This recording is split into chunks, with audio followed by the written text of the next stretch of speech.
Nabi Muhammad itu manusia yang gak sempurna. Pernyataan itu dilontarkan anggota DPR fraksi Nasdem Irma Suryani Chaniago. Langsung aja pernyataan Irma itu diprotes kanan kiri. Padahal Nabi Muhammad kan walau adalah seorang rasul yang sangat diteladani umat Islam, pernah melakukan tindakan yang ditegur Allah. Dengan kata lain, Nabi Muhammad memang tidak sempurna.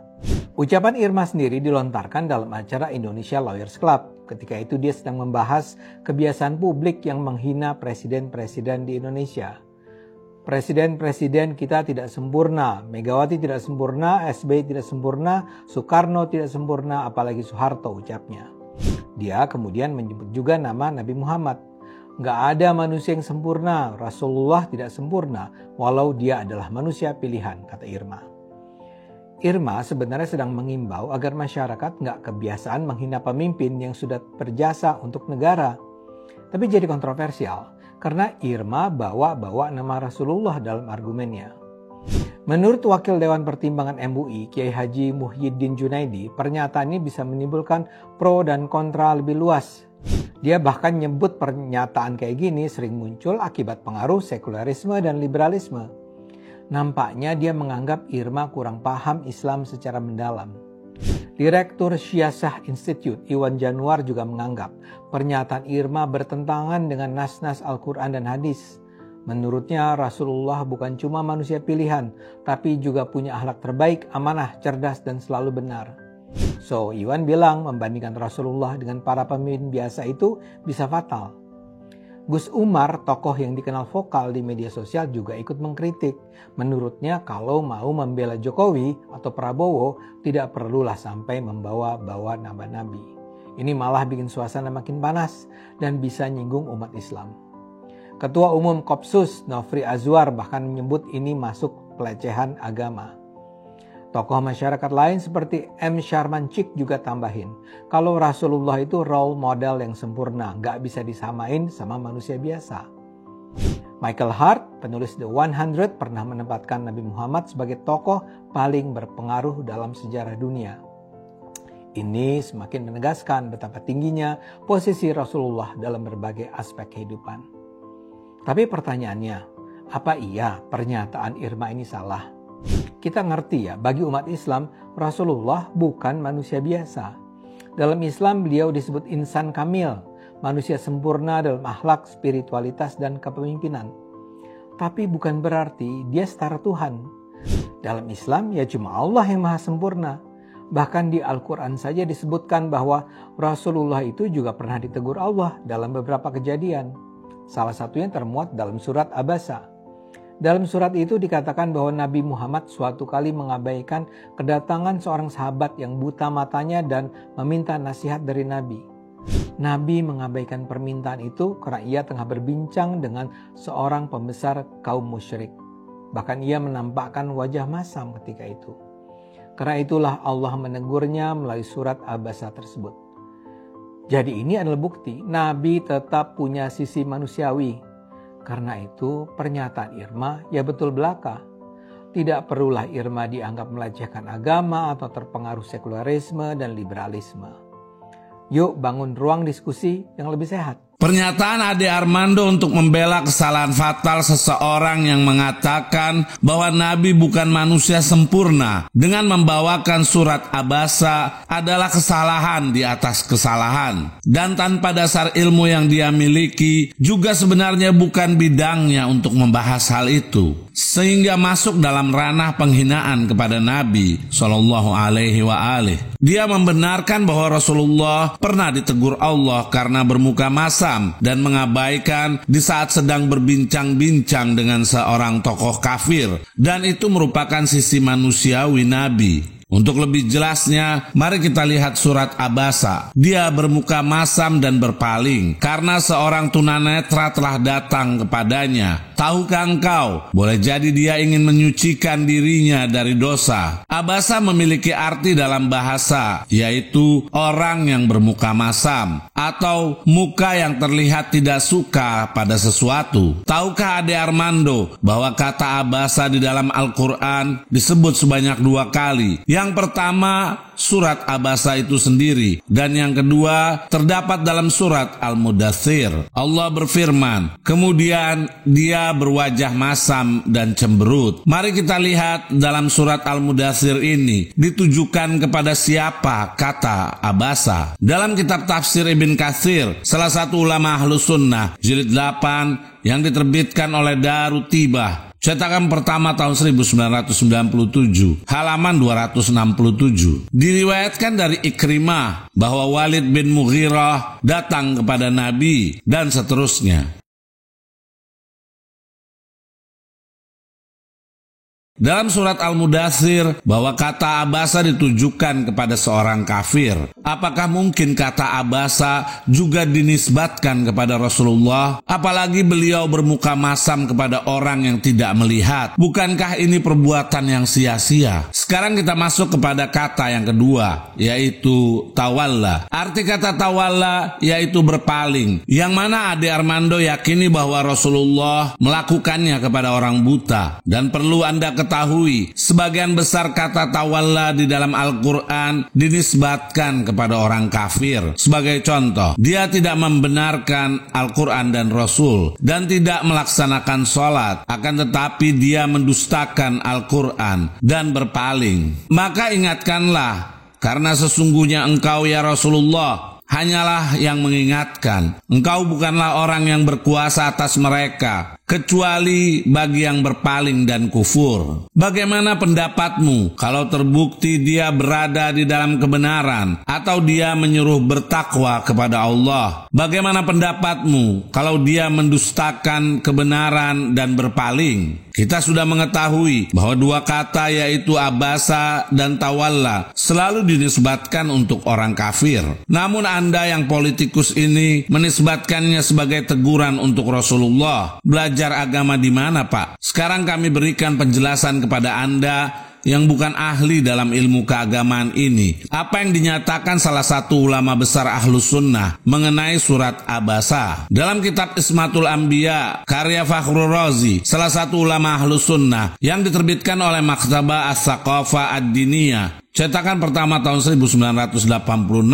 halaman 152 sampai 153. Fakhrul Razi berkata, syubhat ke-8, berpegang kepada firman Allah, dia bermuka masam dan berpaling muka tatkala datang kepadanya orang buta. Maka Allah menegurnya karena berpaling dari Ibn Ummi Maktum, yaitu orang buta. Pada halaman 153, Fakhrul Razi berkata, jawabannya, kami tidak menerima kata-kata ini ditujukan kepada Nabi. Tidak juga dikatakan, ahli tafsir berkata, kata-kata itu bersama Rasul. Disebabkan riwayat ini adalah hadis ahad, jadi tidak diterima dalam isu ini. Maka ia bertentangan dengan perkara-perkara lain. Pertama, bahwa ayat itu mensifatkan Nabi bermuka masam, dan ini bukanlah salah satu sifat Nabi di dalam Al-Quran. Terhadap musuh dan penentang pun tidak sampai informasi bahwa sifat Nabi seperti itu. Apalagi terhadap orang-orang yang beriman dan mereka yang meminta petunjuk. Kedua, ayat mensifatkan baginda Nabi berdiri untuk orang kaya dan menjauh dari orang miskin. Itu tidak sesuai dengan akhlak beliau sallallahu alaihi wa alihi. Kami tegaskan,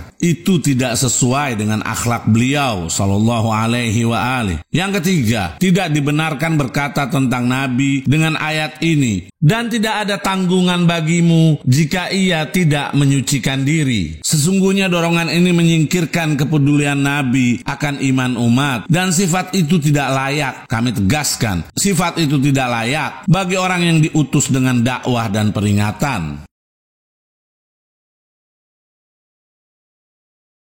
Ternyata Imam Fakhrul Razi, ulama Ahlus Sunnah sendiri tidak menerima dan keberatan jika kata abasa dan tawalla dinisbatkan kepada Rasulullah. Lalu siapa Anda yang tidak memiliki ilmu dan hanya tahu politik saja? Sekarang kita perhatikan dasar riwayat yang menyebutkan bahwa surat Abasa tersebut untuk Nabi Shallallahu Alaihi Wasallam. Dalam kitab Sahih Sunan At-Tirmizi yang ditahqiq oleh Al-Albani, salah satu ulama Wahabi, jilid 3 yang diterbitkan oleh Maktabah Al-Ma'arif, cetakan pertama tahun 2000, halaman 363. Hisham bin Urwah dari ayahnya, dari Aisyah. Dia berkata, surat Abasa wa Tawalla turun mengenai Ibnu Ummi Maktum, seseorang yang buta yang datang kepada Rasulullah dan berkata, wahai Rasulullah, berilah aku petunjuk. Sementara di sisi Rasulullah terdapat para tokoh musyrikin. Kemudian Rasulullah berpaling darinya dan menghadap kepada para tokoh musyrik itu. Maka Ibn Maktum berkata, apakah Anda melihat celah pada apa yang aku katakan? Beliau menjawab, tidak, karena sikap Nabi inilah wahyu tersebut diturunkan.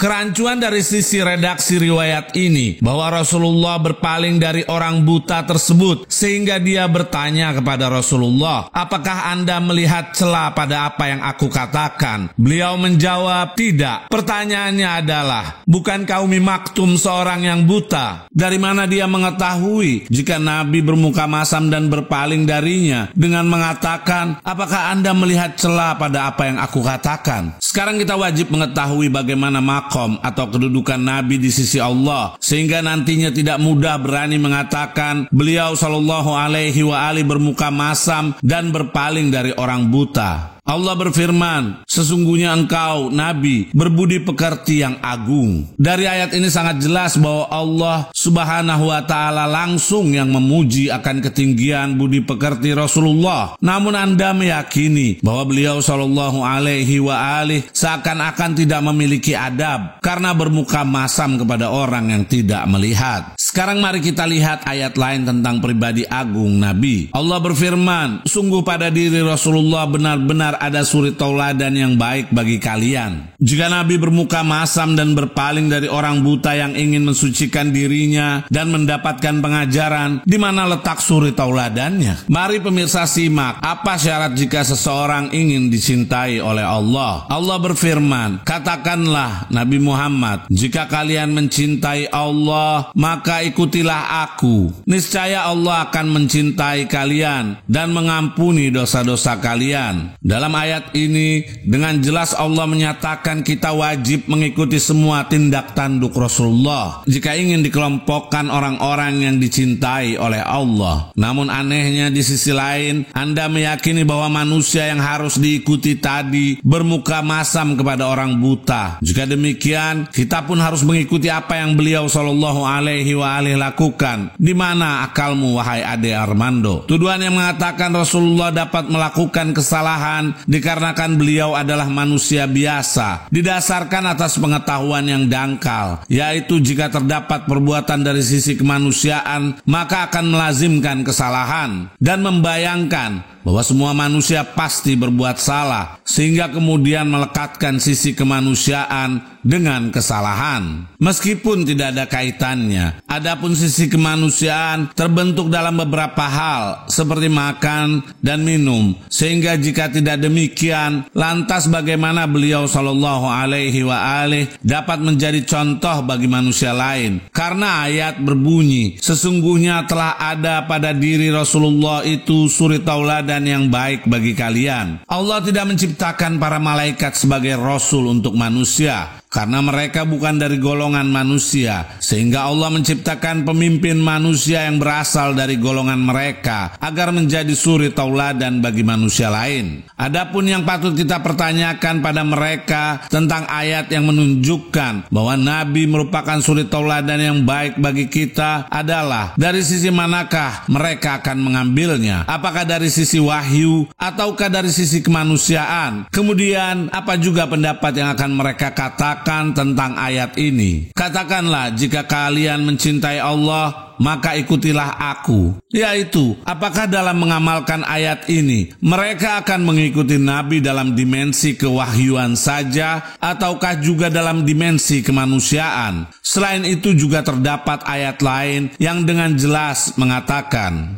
Apa yang datang dari Rasul kepada kalian, maka terimalah. Dan apa yang dilarangnya bagi kalian, maka tinggalkanlah. Jelas dari sisi penalaran orang awam pun, ayat tersebut tidak mengatakan bahwa apa-apa yang datang dari Rasul khusus berkenaan dengan wahyu saja. Akan tetapi, ayat itu mengatakan apa saja yang datang dari beliau sallallahu alaihi wa alihi, kita wajib menerimanya secara mutlak, baik dari sisi kewahyuan ataupun kemanusiaan. Karena itu kami sarankan kepada Ade Armando ini, cukuplah Anda fokus dalam politik saja. Jangan bawa-bawa nama Nabi hanya untuk membela pernyataan seseorang yang juga sama dengan Anda. Karena itu kami sarankan kepada pemirsa, hendaklah menghilangkan keyakinan di hati kita masing-masing kalau Rasulullah pernah bermuka masam kepada orang buta. Dan kami pun yakin perbuatan tersebut tidak akan dilakukan oleh seorang muslim yang lemah dari sisi keilmuan, apalagi oleh sebaik-baik